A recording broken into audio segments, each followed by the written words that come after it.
মানিকগঞ্জের হরিরামপুরে ইছামতি নদীতে কুমিরের দেখা মিলেছে। এতে আতঙ্কিত হয়ে নদীতে নামতে ভয় পাচ্ছেন এলাকাবাসী।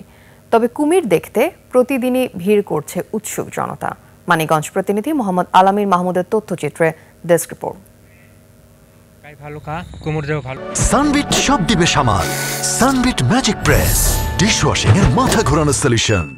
বোয়ালিয়া গ্রামের ইছামতি নদীতে কুমির কখনো ভেসে ওঠে নদীর বিভিন্ন জায়গায়, আবার মাঝে মাঝে চলে আসে ডাঙায়।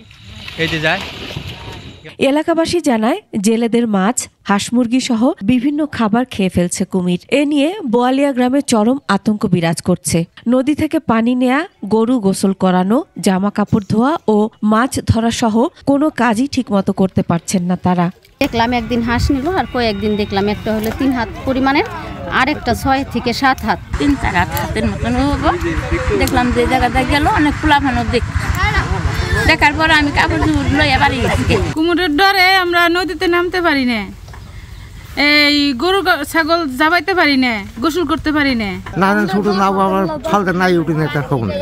প্রশাসনের প্রতি আমাদের একটা আহ্বান থাকবে যে এই কুমিরের যে ব্যাপারটা, এটা অতি দ্রুত একটা যেন সমাধান করতে পারে তারা। বন বিভাগ বলছে ঘটনাস্থল পরিদর্শনের পর প্রয়োজনীয় ব্যবস্থা গ্রহণ করা হবে। ঊর্ধ্বতন যে কর্তৃপক্ষ আছে, বন্যপ্রাণী ক্রাইম ইউনিট আছে, ওনার সাথে যোগাযোগ হয়েছে।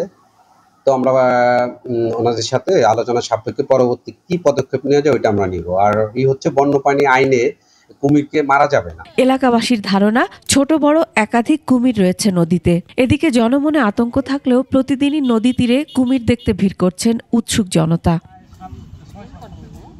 Masum আলিসা, desk report, 21 television.